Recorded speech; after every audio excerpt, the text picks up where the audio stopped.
Só no toque. Eu vi também. É aquilo lá, aquela parada que você faz aqui.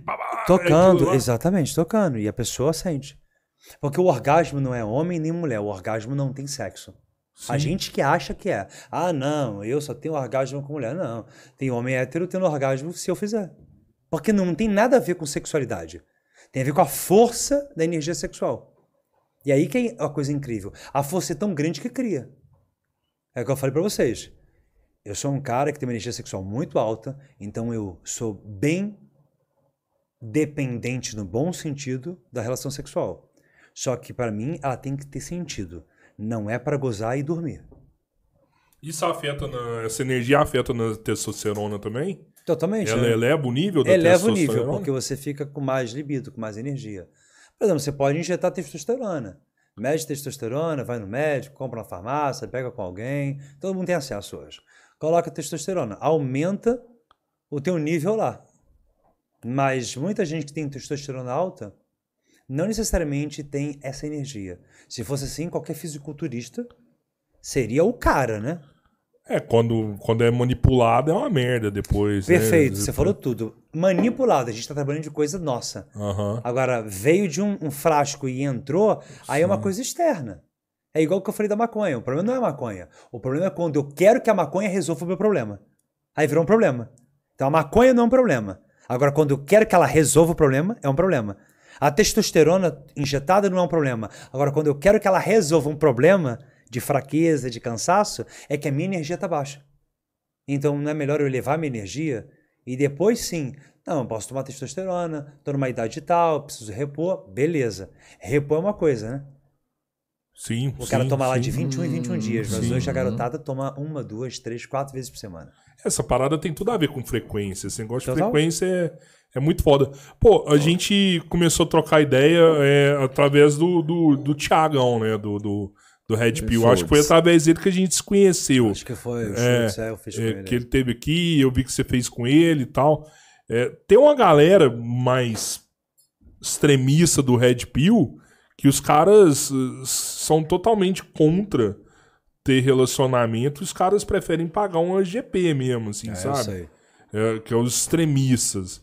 Pô, esses caras estão todo fodidos na energia, né? Infelizmente, sim. Aí talvez venham os haters, as pessoas falando, mas infelizmente sim. A partir do momento... Não, mas se a garota estiver feliz? Dando por grana lá? Não, Tá bom. eu digo cara... Profissional ela, mano. Não, eu ela digo tá bem. cara, se você tá pagando por sexo, pensa comigo, será que não tem alguma coisa errada contigo? A gente precisa pagar pra sexo? Então, você tá pagando é porque tua autoestima tá baixa. Porque tu não sabe chegar numa garota. Você não sabe conquistar. Gente, o que mais tem é mulher. Não precisa pagar. Se tá pagando é porque você tem alguma coisa em você. Ah, eu pago porque eu tenho dinheiro. Beleza, então realmente tua autoestima tá baixa. Tô fudido, Você tem né? dinheiro, mas autoestima nenhuma. Perfeito, é sobre isso. Então, será que se você cuidasse da tua autoestima, tu precisaria pagar?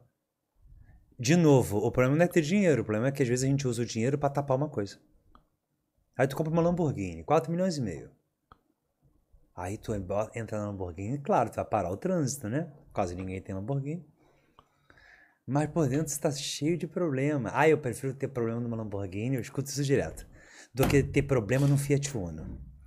A questão não é a Lamborghini não é um problema. Só que ela também não é o quê? Uma solução. Pronto! Né? Então a solução é o quê? Pô, tô querendo a Lamborghini pra aparecer, então minha autoestima tá baixa. Tem alguma coisa errada aí. Se minha autoestima estiver alta, literalmente, eu não preciso da Lamborghini. Agora, eu tenho dinheiro, eu quero comprar uma Lamborghini, maravilhoso, compra. Mas aí tem um fundamento. Mas o que o homem pensa? O homem quer comprar uma Lamborghini porque ele quer andar e quer, tipo, as mulheres todas vão olhar, vão fazer. Esse tipo de pensamento não é tão interessante. Porque a gente vive... Lembra daquela letrinha que eu falei? Yod, Rev, Vav, He, que é o YHWH? Esse Yod é como se fosse Deus. Esse Re é como se fosse eu. Esse Vav é como se fosse os outros. E esse outro Re é como se fosse eu, Fernando, iluminado. Nós vivemos em Vav. O que é Vav? Os outros. A gente vive pensando nos outros. Então tudo que você faz, você pensa, botar essa camisa aqui, né? Porque se eu botar uma camiseta fininha, o pessoal do estúdio vai me sacanear. Tô inventando aqui.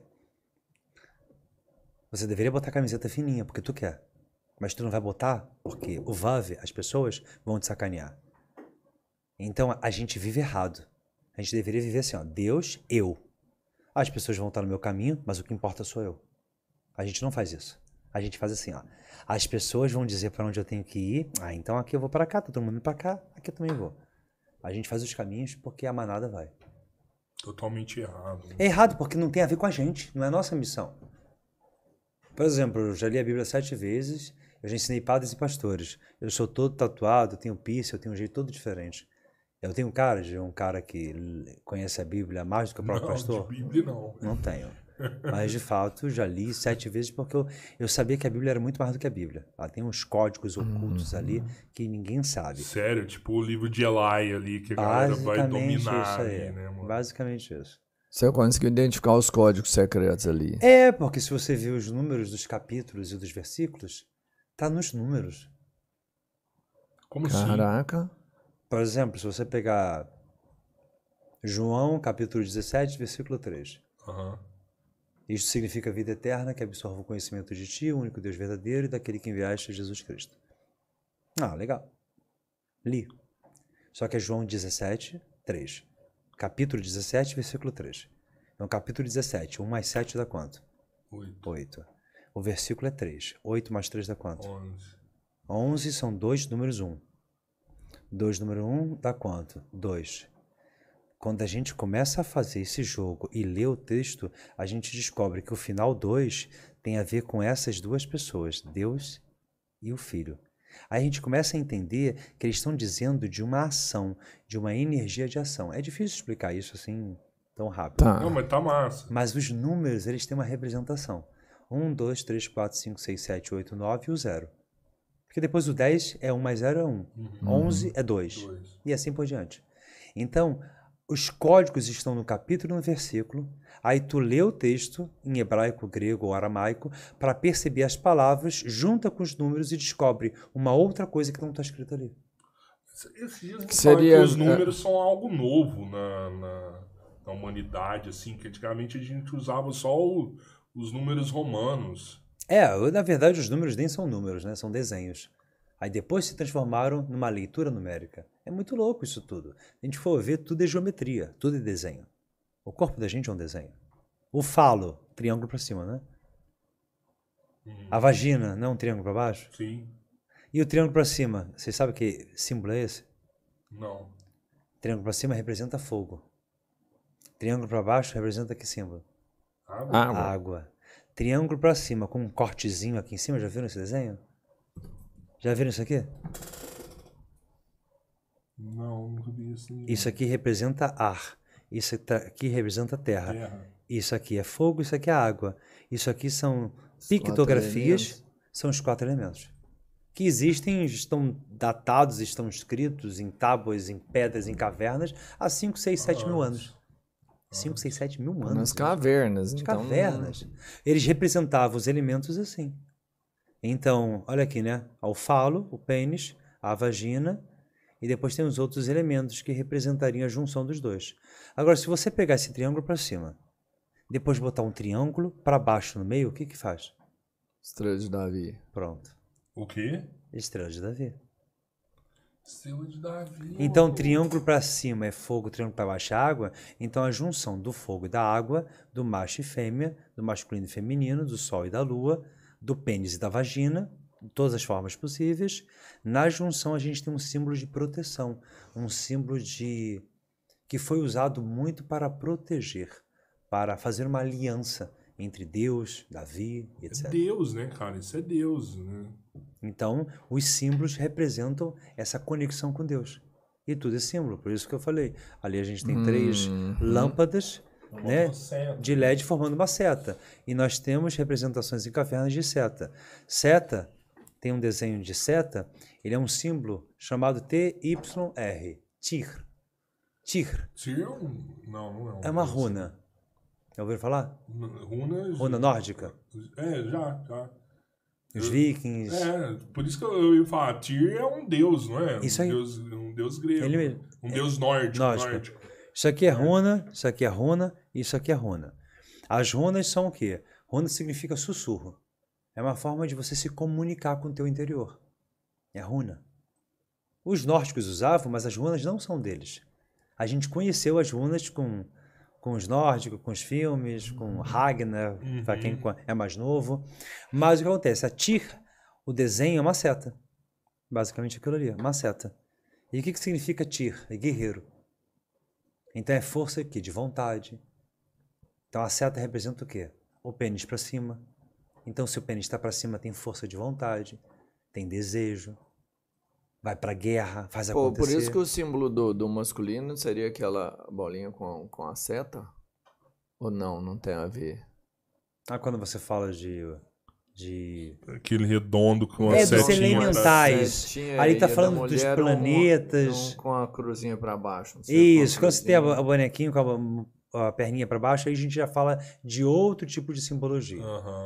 Mas ficando, só para não confundir, que é uma matéria bem grande, né? Mas ficando, por exemplo, na setinha e você pegando a runa ela tem uma representação de quê? É um sussurro. Aqui está representando que aqui nesse ambiente tem o quê? Tem força de vontade, tem desejo, tem paixão, faz acontecer, aqui tem produto. E isso consegue afetar as pessoas de forma inconsciente. Inconsciente. Ninguém sabe. Ninguém olha para uma seta e fala assim, parece uma Tyr, runa. Só uma pessoa maluca como então é importante o cara até ficar ligado o que ele põe na parada dele. Às vezes o cara inconsciente coloca uma coisa ruim na casa dele, que aquilo lá vai passar energia ruim pra ele direto. E ele nem sabe. Então, aí ele vai culpar que é a mulher, que é o filho, que é o trabalho, e de repente a casa dele também está ajudando e contribuindo com elementos ruins para fazer isso. Você se liga nessa parada toda. Se for lá na sua casa, você monta ela todinha pra... minha casa é toda proposital. Eu não sou maluco, nada disso, mas ela é toda feita para um propósito. Ainda mais que eu lidero uma escola de alta magia, automaticamente eu trabalho todas as proteções, tudo que eu sempre entendi na minha vida.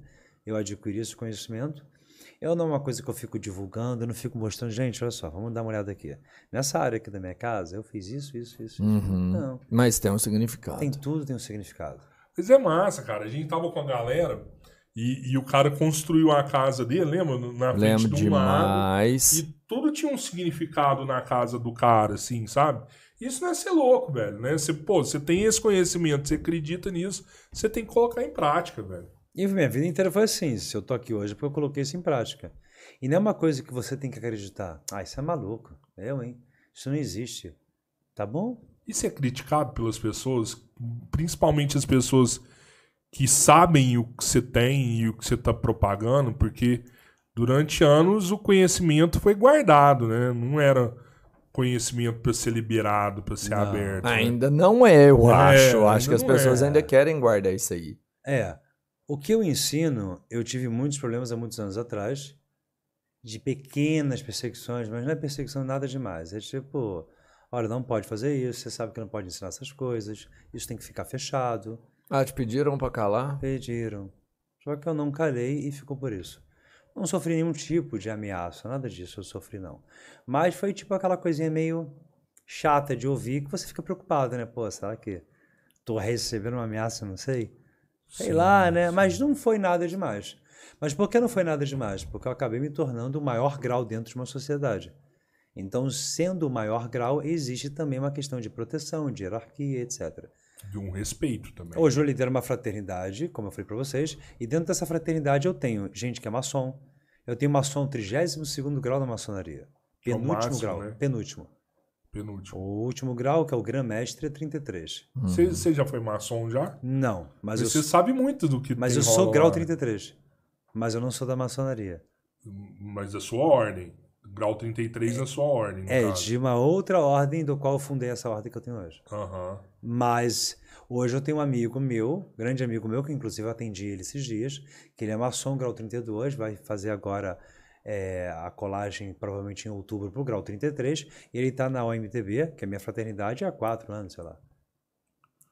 E você Então- sabe tudo o que acontece dentro da maçonaria. Eu conheço as coisas que acontecem. É um Porque problema muita falar coisa, isso aí? É porque muita coisa é próxima.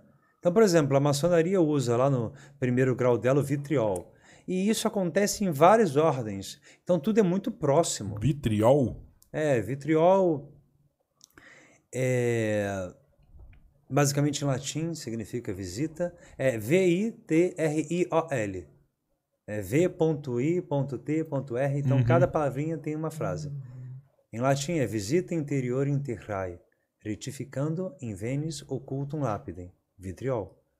Então significa o quê? Traduzindo em português. Se você conhece realmente a força, a energia, a tua essência, e tu se retifica, você larga um pouco o profano, para de ficar pensando só no carnal o tempo todo, não tem problema, tá? Somos carnais, pensamos no carnal. Mas dá menos força por carnal, você vai encontrar a pedra filosofal. Que lembra muito do Harry Potter, né? Sim. Porque o Harry Potter é a busca da pedra filosofal. O que é a pedra filosofal? A pedra do conhecimento. Eu vi ao vivo a Tábua de Esmeralda. A Tábua de Esmeralda é uma tábua mágica do Egito. Ela tá, você pode ver.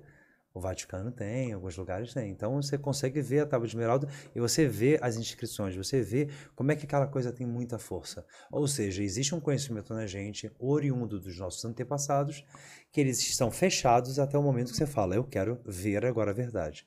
Aí as coisas começam a abrir.